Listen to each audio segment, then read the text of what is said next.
8 cities. Y'all got syndicated, right? Yeah, we just got it.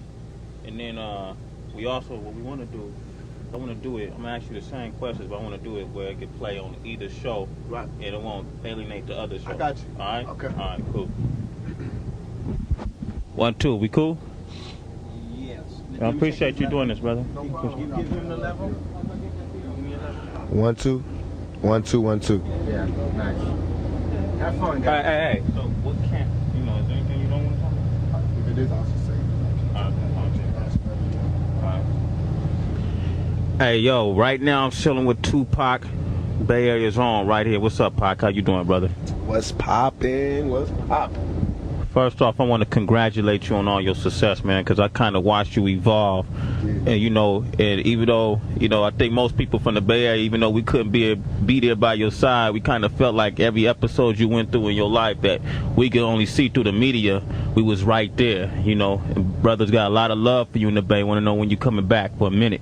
I'm coming back for sure, and I love the Bay, and everywhere I go and every episode I've been through, I always felt like I was sharing it, the good times and the bad, with the Bay, because, they the one, I felt like whatever I am, the Bay Area has something to do with making me. So if I'm bad, then they had something to do with making me. If I'm good, then they had something to do with making me. Between the East Coast, the Bay Area, and LA and Baltimore, those places made me, you know what I mean? Made me who I am and what I am, and made me stand out, and I owe them everything. It's not like saying I got love for one block. I got love for those communities, those areas, because everything about those areas made me who I am, and the people, from the littlest, crackhead to the biggest ballers, to the teachers, to the principals in school, to the police that pulled me by the arm, everybody, to the mamas on the block, everybody, they helped raise me, and I appreciate it, because without a family, they helped me to put my family back together, just by all my fans making me who I am. Now I got a family again. Yeah. When I started rapping, I was talking about broken homes and shit. Now everybody all right again, you know what I mean? Just because of my fans being behind me, you know what I mean? And making it more than just a fan artist thing, making it more like, that's our homeboy, and we supporting them, and I appreciated that, going to jail and them making me number one. The people made me number one, you know what I mean? And I appreciated that, and I appreciate them sticking up for me when everybody be kicking me in when I'm down and everything. That's love, and I never trade that. So for the Bay and Philly and all those areas, man, all those ghettos, all those towns, I love you, and don't let this East Coast, West Coast thing get to you. I love y'all with all my heart, with everything, man. I do this for y'all. Just know that if it was you, you do the same thing in my position. That's KC. What's poppin', man? Come back here, man. Oh, okay. Okay. That's KC, y'all. Jodeci. Doing the video for How Do You Want It. Yeah, we kicking in the trailer with these fools right now, and it's setting off the hook. On a serious note, this is what I want to ask you, man, because it seemed like every time you come up, like with each album was something that would set you back, like the incident that happened in Berkeley back in the day with the police, and then the trials you went through with the lady back east, and then the situations you're going now when you getting caught up in the system. Every time you come up, it seems like it's something bringing you back down. When you caught up like that, what is it that goes through your mind when you got millions of fans out there wondering about you? It hurts me in one way because they be looking at me like, damn, you got everything, why you doing this? Yeah. And in my heart, I'd be like, damn, man, y'all know I don't want to go to jail. I'm just trying to live, you know what I mean? And on the other hand, it's like, I can't really take it personal because I'm a reflection of the community, and all young black males are going through that. Young black females, young white males, a lot of minorities, period, is going through that. You know what I mean? Going through trying to come up and then getting pulled back 5 steps, and you make 8 steps and they pull you back 18 steps. So to me, it's not personal because they all going through it. Only thing that makes it different and original with me is that people get to watch it from the beginning to end like a soap opera. You get to watch mine, and with everybody else, they get to hide, and go to their homes and deal with it and get over it. With me, you seen me doing it. You seen me deal with my greatest pains. You seen me get over things and go through things, and you know what I mean, handle my life, and you seen it. Everybody saw it, so that's what makes it different. Yeah, it's like your whole life is like an open book, and after you got had the incident on the East Coast getting shot and that whole nine, what went through your head? I read a lot of stuff and I hear a lot of stuff on TV, but I've been inclined not to believe everything you read in the paper, and the things you see on TV. What went through your head as you got shot and all, the whole confrontation that you had with the people that you had it with? I can't front, it slowed me down. Went through my mind, was like, damn, I'm shot. You know, I couldn't believe I could ever get touched. You know what I mean? So now that's why I'm more careful and even more, some people might say disrespectful, but I'm more cautious. You know what I mean? Because I have been shot 5 times. You know, I know what it feels like. It's like I'm cautious now. I'm not trying to be in that predicament. I know we all have choices to make, and my choices have already been made, even if I want to change it. What I learned in jail is that I can't change. I can't, you know, live a different lifestyle. This is it. This is the life that they gave me. This is the life that I made. You know how they say you made your bed, now lay in it? I tried to move. I can't move to no other bed. This is it. You know what I mean? Not for the courts, not for the parole board, not for nobody. This is what they gave me. All I'm trying to do is survive and make good out of the dirt, nasty, you know what I mean, unbelievable lifestyle that they gave me. I'm just trying to make something good out of that. Just like if you try to plant something in the concrete, you know what I mean? If it grow, and the rose petal got all kind of scratches and marks, you're not gonna say, damn, look at all the scratches and marks on the rose that grew from the concrete. You're gonna be like, damn, a rose grew from the concrete? Same thing with me, you know what I mean? I grew out of all this. Instead of saying, damn, he did this, just be like, damn, he grew out of that? He came out of that? That's what they should see, you know what I mean? That's exactly what I see, because, you know, brother, you must be truly blessed. You know what I'm saying? You know, to go through all the trials and tribulations you've been through, and still, you know, you still maintaining. You know, and even now, they still coming. You know, you got these demons and obstacles that What's up with that? They just keep coming down harder and harder. You know, I mean, every time you turn around, you got somebody knocking on your door trying to take something from you, right? They come harder and harder, and that's what kills me. It's like every time I think this is it, and I go all out to beat that, I win. Or I lose, and then I come into the next one. It's worse. It's even worse. Like it's like like the Twilight Zone, because it's like some evil, unstoppable shit that it just won't let me go. It's just got his hands on me, and it just want to see me fail. And in my mind, sometimes when I'm drunk or I'm just laying down, I'll be thinking like, damn, is this true? Will I fail? Am I supposed to fail? I mean, should I just stop trying and give up? But then I'll be like, nah, hold on. That's exactly what they waiting for me to do. Is to just say, this is too much. I can't take it and give up. So now it's a fun little game that I cry at sometimes, I laugh at sometimes, I smile, I have good times and bad times, but it's a game. It's this game of life. Do I win or do I lose? I know one day they're gonna shut the game down, but I have to have as much fun and get around the board as many times as I can before it's my turn to leave. That's for real. And that's it. That's for real. We chilling with Tupac right now. We're gonna come back with some more Tupac. We just lounging in this trailer. Me and Allie, you know, at the set. All right, we'll be right back. Oh. Alright.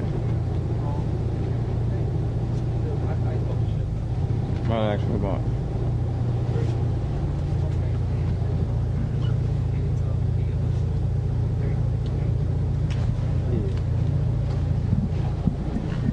Alright, man. Yeah, I'm straight. Oh, you know what's funny, man? When I be looking at because I like to study, I like to watch how brothers evolve, you know, and the shit, because you know how this business is, man. Everything is pretentious. It's just like, you know, everybody get that one opportunity, and it's who maintains it and then making it to another opportunity that lasts. I look at the shit you've been through, dude. You know, I sit and think about it. It's been career-ending shit. Yeah. Shit that the next nigga, I mean, I done had problems with the IRS, the police, the feds, government, rape. I mean, everything that they end your career. That's how you know somebody's trying to end my career. To get you. You know these are not coincidences. Yeah. I mean, because I've been on probation for shit the niggas get turned loose on. You know what I mean? I went to jail for that year, not for rape, but for touching her ass. Sexual. They couldn't even get me on shit, but touching her ass. And they put you in jail for a year, and I'm sitting there thinking. And you know, if I go to any club, every bitch in there is grabbing me and touching me. And I went to jail for doing the same thing. And I didn't even do that. I mean, I'm saying in a mix of sex, you're going to touch her. You know what I mean? This was me and her personally. But they took that, and that's... And they blew it out of proportion. And then, you know what fucked it up is how, like, the media and shit, I mean, you look in the papers, they paint you so bad. You know what I'm saying? But the motherfuckers, they know... To stop fucking me. Not only they know what goes on in this shit, man. You know what I'm saying? Like with Tyson and all that shit. You know, they know what goes on. You know, you get in these environments like this. You got women all around here. You know, what they thinking? You know? It's a game, dog, because it's a game because what it was that I went out of hand with it, and I just started being outlandish and bragging and shit, and they had to stop me. And that was their way of stopping me. They sent the police after me first to kill me. And it just so happened that I got to get them before they got me. And then instead of that stopping me, it made me into a bigger star. And so they was like, oh, fuck that. We're going to stop this nigga. We gonna so right after that, look at the time. Just study it. You say you study 2-3 weeks after that, the rape charge. Because they knew we got to stop it. I mean, you got to keep your head up out. The women love him. The dudes love him. How can we stop him? What could stop this guy? Why don't we just say he raped one of the women that love him so much? And that's what they did. Man, they just like, you know what I'm saying? And that's big. That's exactly what it is. Think about it. If I diss this bitch, I mean, you know how the game is in Oakland in the bag. If I diss this bitch, the perfect way for her to get back at me is to say, he raped me. Because she can sue me. It's not just hurting me. She can sue me and make millions. It's not just like I'm saying she's jealous, she's sued. She can make millions if she do it right. If she gets some guys and they all plan it and I do everything I'm supposed to do, she can get millions. And that's exactly what they did. My co-defendants to this day have never been to trial. Did she make money? Huh? Did she make money? She's got a civil suit pending. She called her lawyer right after she left my hotel. Before she called the police, she called the civil suit lawyer. Oh shit, she was before she called the police. Yes. Oh my God. All right, let's come back. Let's come back. All right. You need this? Not really, man. I really want to ask you what was up with Janet. All right. Hey, we back chilling with Tupac. This man is multimedia. Not only is he a recording artist, he's also an actor. But before we get into the acting, I want to say, how did you first get down with Suge Knight and Death Row? Suge, I used to always see Suge. When they did the soundtrack for Murder Was the Case, it was when I was going through all those legal problems, and he was like, yo, give me a song, dog. And I was like, yeah, you can get whatever you want. You know, gave him a song.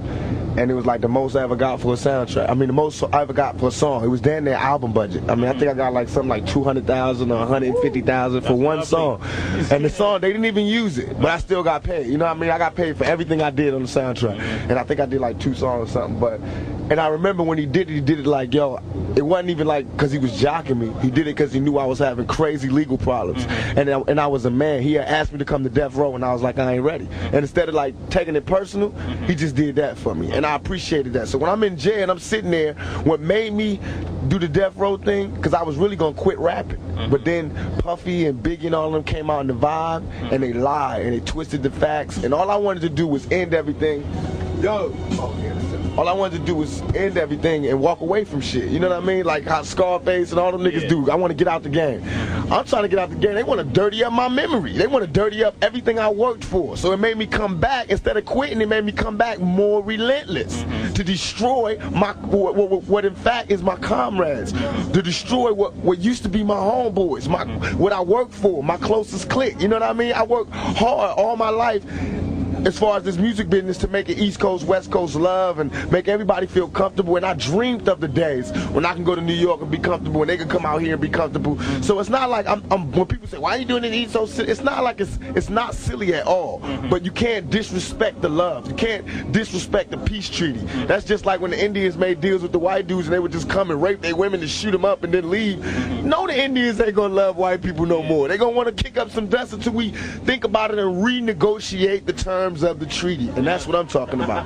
That's where y'all at right now. We gotta have this beef and this war and these words and this dialogue until we can renegotiate the terms of the treaty. I love the East Coast. I'm from the East Coast, but they have to understand that you can't just be saying shit about us and think that we're not gonna take it personal. You can't just be calling us fakers and pretenders and non-creative motherfuckers and we can't freestyle and this and that and this and think we just gonna be like, oh, that's cool, we love them because they started it. Hell no, we gonna take it personal, just like a kid would when his bigger brother who ain't doing shit is all of a sudden, you know, that's just like the little brother making hella cash and the bigger brother's like, you owe it all to me.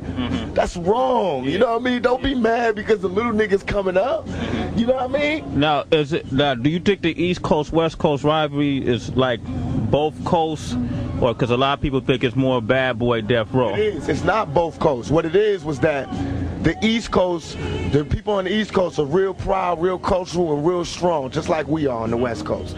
And so what happened was Biggie came at a time, just like what Hitler did with the Jews. Biggie came at a time when they were open to somebody saying, we're the master race, and these guys are nothing, and they're pretenders, and This is why we not making it in the business is because of these guys. This is why we not doing nothing because of these guys. So the East Coast really not hating us, really not knowing nothing about us, but just listening to their supposed to be leader. You know, listening to the person that was representing for them. Like, yeah, okay, well, Biggie, he from Brooklyn, woo.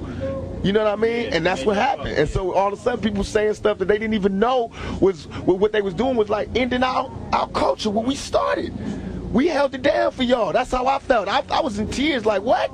When y'all was out there on some, when LL was dancing with women in silver suits and niggas was on some other shit, which I'm not mad at because I might do that one day. And I love them niggas, you know what I mean? But I'm saying when you was being creative and wanting to try other boundaries, we was holding it down with this hardcore shit. It might not have been what you wanted, but it kept rap alive for years. It kept money coming in. It let them notice us. So how could you look at us now and be like, this ain't good enough? You know what I mean? We the broken home. Y'all ain't teach us this. We ain't come from we ain't got no subways or graffiti. We learned this, I mean, in spite of the gangs, in spite of all of that, we came up with this culture. You know what I mean? So I felt like we never got what we deserved. And I took it personal because I'm from the East Coast and I know about that culture, but I know about this culture because I was here when it was being put down. So now I'm doing what the East Coast would have did if the West Coast did this to the East Coast. I'm riding for my side. You know what I mean? You wrong. This is not right. Recognize us. And the only way the East Coast gonna recognize us is for us to do it on records, by money, by sales, and by representing it. Just like KRS-One. When PM Dawn got on stage and he had talked shit about him, what did KRS-One do? So why are people telling me I'm wrong for doing what I'm doing? They love KRS-One. He is hip-hop. Am I correct? That's true. Right. So I'm hip-hop. I'm mad at Biggie. I'm rushing the nigga. What's the problem? That's real. If the East Coast separate themselves from Biggie, we'll do shows in the East. Everything is beautiful. But so far, the East Coast has been with every all interviews I read, every letter I read. Niggas is like, fuck Tupac, Biggie this, Biggie. Like he's representative of the East Coast. So that's why I attack as though I do, because I'm a general and I'm a smart general. And I'm not going to attack at no blind soldiers. I'm going to attack at those attacking me. Only reason people was mad now is because I came out of jail and made this shit a reality. When I got out of jail, the West Coast, East Coast shit was really started. California love, what I was saying, put it down. And now them niggas is mad because money is fucked up. Attitudes have changed. It's not as safe as it used to be. Niggas got to think about their business steps, and that's what I wanted to happen. Now let's go to the table. Let's talk. Let's make peace. Let's work it out. Let's get a community the money. So you saying with a conversation with guys like Puffy, Biggie, and that whole East Coast? Sit down and conversate with Puffy or Biggie because that's like Scarface sitting down with the dude he overthrew. You know what I mean? They not on my level, but I can sit down with the OGs from there, which we are doing. People don't even know we not beefing with the East Coast. We starting Death Row East. With Eric B, all the OG niggas out there from the East Coast. We got Kane, Christopher Williams, all these artists. We trying to get Bobby Brown, all these artists. We trying to put the East Coast Death Row just like the West Coast Death Row and make it major. You know what I mean? Big. Right, but we not doing that until we get this business settled. And even while we doing that, we trying to get the Wu-Tang niggas, because I love them niggas. I feel as though they represent the East Coast how we represent the West Coast. And I love them. You know what I mean? So that's what we trying to do. We doing it like if everybody raps is what they really think, then everybody should understand what I'm doing, because it's gangster shit number one, it's war shit number two, and it's all by the rules of the game. You know what I mean? I'm doing shit, I'm calling for dialogue. I'm gathering attention for dialogue, which is what you do in the struggle for power. That's real, that's real. We still chilling with Tupac. It's intense. I love this, brother. I like this, my man, keeping it real. We're going to come back with more Tupac right here. I want to ask him, hold up, one more thing with the Man, that's so profound what you're saying. But it's real, right? It's real. It's so real. I never thought about it. But it's realer than what so brothers. Profound. They see. People think it's realer than what they think. People think I just got out of jail and was like, just because I got shot on the East Coast, I'm like, fuck the East Coast. Yeah. No, half the rappers from the East Coast was there when I got shot. Nobody knew a thing. That's just like you come into the hood and the police ask them what happened, and everybody's like, I don't know. You know they lying. And all I was doing was like, give me my proper etiquette. If Biggie was out here on the West Coast, he was in the studio with me and we homeboys, and he got shot, no, I wouldn't tell him who did it, but he would want, I wouldn't go ride on the niggas who did it, but he would want to know who did it. And I'd be like, look, man, these niggas from Watts did it. Boom, this is why. They want to talk to you. When. That's how I do it. Just like when the niggas from the 60s wanted to get a trench. I went to them personally and talked to them. I do it by the rules of etiquette. So I got shot. I'm like, yo, what happened? Come see me in jail. Biggie all in the air talking about, yeah, Pac is my homeboy, wound, but not seeing me. My homeboy Stretch is going to Biggie's concerts. Niggas is like abandoning me. But all in the air and on TV, they like, yeah, Pac, rest, you know, keep the struggle on. I was like, yo, I'm starting to turn into like Slick Rick. Niggas is just going to act like I'm going to just be in jail and they going to give me shout outs and try to take my position. And if you watch, that's what Biggie did. Listen to his, I was there, nigga. I trained the nigga. He used to be under me like my lieutenant. The nigga, I used to come to New York. I used to do shows and let the nigga come on before I did Keep Your Head Up and Get Around. Because nobody knew the nigga in New York. And I used to tell a nigga, yo, if you want to make your money, you got to rap for the bitches. Do not rap for the niggas. I told the nigga, don't rap for the niggas. Rap for the bitches. The bitches will buy your records and the niggas want what the bitches want. So all of a sudden, he changed from being, listen to party and bullshit. Listen to his style. He changed from that to Big Papa. Because of me. He had my album, Me Against the World was the second one. He had the first one. I changed everything because Ready to Die came out and it sounded like my album. All my album was about, you know, dealing with death. And then he came out Ready to Die and I had to switch it. Wow. That's why it was less East Coast rap, East Coast beats, because Biggie had just took my shit. That's what, but you could listen to it. That's what that was a success too, because he took like West Coast sound. We flipped it. I told him that. I told him that. I trained. He was supposed to be Thug Life. All while he was coming up, I used to let him come on stage with me. He was screaming Thug Life. Hey, cause he was like, I hate Brooklyn. I hate New York. I'm out with them niggas puppy cheating me. Woo woo woo. All of a sudden he blew up, and he wasn't saying Thug Life. So I started getting mad, and I was seeing the niggas place. He was hugging me, yo, Pac, yo, thank you, was the only nigga that woo. But he told me like about a week before I got shot. He knew the nigga that was shot me, and he was like, Pac, don't hang around this nigga. You know me, you know. We walked in with the nigga that shot me, that ended up shooting me. He's like, Pac, don't fuck with this nigga, because I knew the nigga too. He was my co-defendant. And I was like, what you mean? He's like, I'll talk to you about it later. And we didn't talk. The next time I saw him was at the studio where I got shot. So I knew he knew what happened. So I was like, Biggie, what happened? He kept sending me messages like a bitch, you know, like I'm gonna come see you. No, nigga, what happened? While I'm in jail, strangers is telling me, yo, you don't know? Biggie homeboy shot you. Cause they bragging, they telling they niggas in jail, yo, we just got Pac, woo, woo, woo. And my cousin was in jail in New York, cause I got family out there. He's sitting right there while the niggas get in the car going, yo, my homeboys just jacked that nigga Tupac. So that's how I knew who shot me, what happened, and everything. They mad because I know what happened. That's why they all, you know, it's Biggie and them, they're not riding. That's why what I'm doing, I know what I'm doing. I'm destroying him. I fucked his wife. I'm fucking him in the game. I'm destroying him. He lives by the rules of the game. He lives off a mafia image. I'm bringing him, showing how he totally disregarded the rules of the game, and he's everything but a mafia nigga. Reinventing it. Right, I'm showing him. You know what I mean? If anybody's a mafia nigga, me, nigga. I fucked your bitch, I took 5 shots, I went in your crew. I mean, I just what? I went to New York. They don't do shows out here. I did Saturday Night Live, y'all forgot. Live in New York, where everybody knew I was gonna be there on stage, no problems. Went to the clubs, everything. In the middle with my West Side ride. You know what I mean? Because I'm real about it. I don't hate New York, but if y'all don't understand it, then fuck it. You get rolled over too. Because I hear y'all. I was in jail and I heard what they were saying on the radios. You know how we got the Wake Up show? Right. You know, they got their own shows. They got their little mix shows with Red Alert and this nigga and that nigga and what's his name? Flex. And I swear to God, dog, they used to diss the West Coast. They had these commercials where they be like, hey, dog, what's up, dog? And I used to be like in jail in New York on my radio like, oh, shit. You know how you would feel if you heard your homeboy went home and just clowned you? And I was like, oh, man. Oh, and all my homeboys like, yo, Puppy just did a show out here. I was like, how was it? It's like, good, we gave him love, we gave him this, we gave him that. He was talking all this unity shit, but then when they go home, they be popping Q-Tip, they made all these underground tapes dissing us. Q-Tip? Yes, Q-Tip. So then when niggas ride back, then they want to talk about the culture and be hip-hop-ish again. But that's not fair. How you gonna be bold? And that's what they all do. They all play badasses. Same thing for the Fugees. They just diss me on the air on MTV. Fugees diss you? They're not personally, they diss the West Coast. They introduced my video, it's like California love. The East Side is the best side. I seen them. All them niggas was talking about how much they respect me and love me. See, I hate that. Because I be dead serious. It's one thing when they say Now Chino XL is talking about. He got a rhyme where you know how you always got these little metaphors. He say, you'll get fucked like Tupac did in jail. Now I'm telling y'all beforehand, off the air, I'm gonna beat this nigga's ass. And everybody's gonna be talking about how wrong I am and how I haven't changed, but what am I supposed to do with a nigga disrespecting my manhood like that?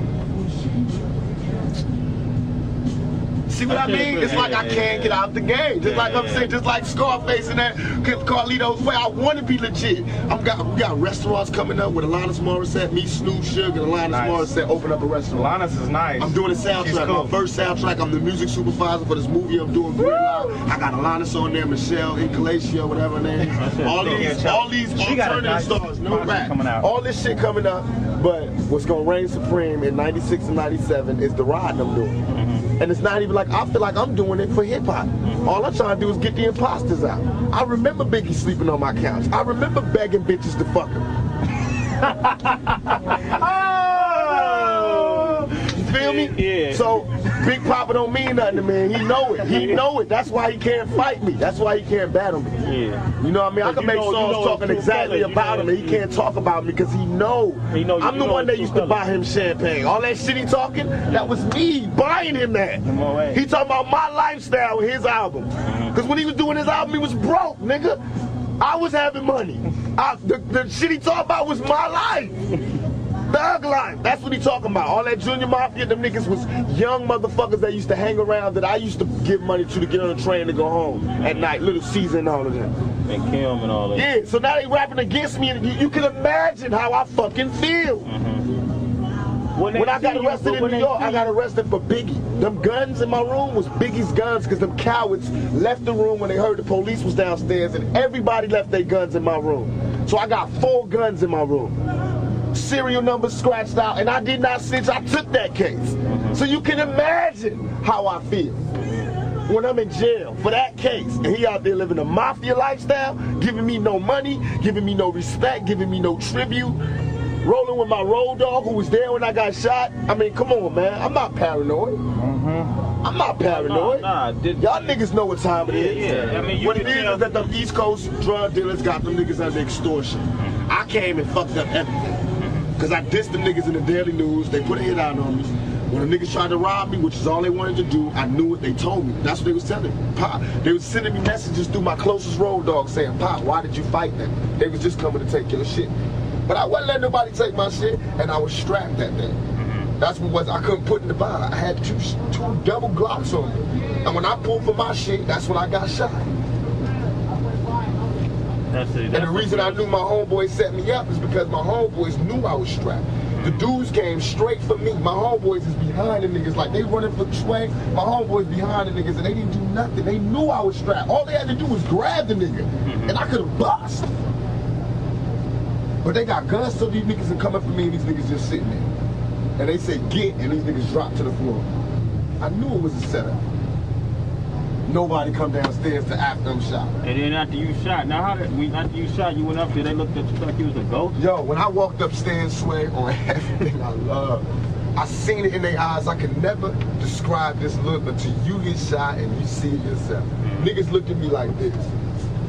I walked out the elevator, because I walked out the elevator, I didn't know I was shot in my head or nothing. I wasn't, they said in the vibe interview, I was acting like I was in a movie. What they really trying to say is this nigga is raw. I got shot 5 times, came upstairs, did not know I had got shot 5 times. I thought I only got shot once. Damn, dude, sound like you got a lot on your chest. Oh my God. It's been so long since the Bays heard from you. And that's why I'm giving it to you straight raw, because you got to go back and tell them the shit that we ain't recording. I'm giving you that, you know, not to tell them the specifics, but you know when somebody calls you and go, yo, why did you do this? You know to go, trust me, we talk to them, we know, blam, blam, blam. Now y'all know, you know what I mean? Just like they niggas on their radio stations know. Because what I was mad at is that we didn't have a radio station like that. Me and Snoop got an okay from 92.3 to start West Side Radio. But I don't want to do it unless it's right. What I really just wanted, I was just proving the point again. I want our radio stations to be true to us, and we'll be true to y'all. Tell us. Nigga, if you want that type of love, you better give us some commercials every week. We want new shit like they do on the East Coast. You know we want new songs, especially for us. Did you get the copies of the West Side Radio I gave you? What'd you think? I love it. But that's what I was talking about. That's why now it's not such an important thing for us to do it personally because somebody is doing it. But that's all I wanted was for somebody to have a show like that because I'm from New York and I know how they shows is. They dope. Everybody loves it. Let's finish. I know you got to do your thing. Well, hold on, I want to ask you one more question about that, bro. Alright. Yo, we back right here with Tupac, you know, just chopping up a little bit. We can't let you hear everything, you know. Some stuff. Put it down, though. Yeah. My man definitely putting it down. One more thing about Death Row. Now, how does the what's going on with Dre, and how does that affect Death Row as a whole? The whole nine. Dre's doing his own thing. It don't affect us. My take on what happened was that Snoop was on trial for murder, fighting for his life. Somebody had said that Dre was in the car. The jury believed that. We needed Dre to be there to say he wasn't there. And once they would have saw him, they would have known he wasn't there. And that would have saved Snoop's whole case. Because they would have saw that the witness that had said it was lying. And Dre never showed up. He was too busy. That's how they told me. When they told me that, I was like, well, no matter how dope he is, and Dre's one of my heroes in the music business, but I was like, no matter how dope he is, if he's not down for his homeboy, Snoop, who brought him back when he was just a relic, when niggas was dissing him, you know what I mean? Then I don't want to be a part of him. I don't want to be around him or nothing. Plus, I feel as though what's done in the dark will come to light. It's secrets that everybody's going to find out about that I don't have to play a hate or dry snitch about. That will come out and you'll find out for yourself and you'll know why I did it. I swear to God, y'all, I'm living by the rules of the game that y'all, the people, have put down for us to live by. Okay, that's real. Let's talk about other things. Like you told us you got a soundtrack you working on. You got a new movie, right? Why don't you talk on that? We got a movie called Gridlock coming out. It's like a mainstream movie. It's me coming back into the theaters with Tim Roth from Pulp Fiction and a gang of other movies. I don't know what the female is, but it's a big name female. I'm the music supervisor for the soundtrack. It's my first chance ever doing something like this. We got Alanis Morissette on the soundtrack. All these big name, alternative, supposedly people who I would never get with. I got them all on the soundtrack to show just what kind of range I got, and I'm putting that kind of soundtrack out, and then I'm putting a rap soundtrack out, and I'm gonna do it like a Tupac album, basically, with me doing a whole bunch of solo songs, with Snoop on there doing some songs, Dog Pound, Death Row on there, just to show that, you know, I got a business mind as well as a creative mind, and to show that I also have, you know, besides just rapping, I can do I can make my way in other ways in this business.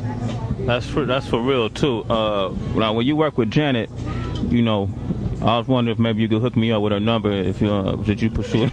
Dog, on everything I love. If anybody finds Janet, tell her I'm looking for her. That's why I said that shit in my song on My Mind's Made Up, Forgive Me Janet, because I feel like she got her shit all twisted. People that made her my enemy. She ain't my enemy. I ain't mad at her, you know what I mean? But I want her to know that, you know, it ain't even like that, you know? She met me at a time of my life when I was real immature. I was coming up, going through a lot, you know? Now she probably see me in a whole different light. Maybe not, maybe she would, but I want that opportunity. So when I see Janet, I'm gonna try to make right what we made wrong. All right. Well, I'll be right there with you, bro. Yeah, call me, man. I'll call you down there. Yeah, let's hook that up. Hey, now, I'm going to ask you another question. 5 years from now, where do you see yourself? 5 to 10 years from now, what do you see yourself? What do you see yourself doing? I see myself having a job on Death Row, owning stock at Death Row, being an A&R person, an artist that could drop an album like Paul McCartney every 5 years. You know, not even like Paul McCartney, but there's no rapper who ever did it, so I have no one to use to say like, but you know, that type of thing where I could just do it at leisure,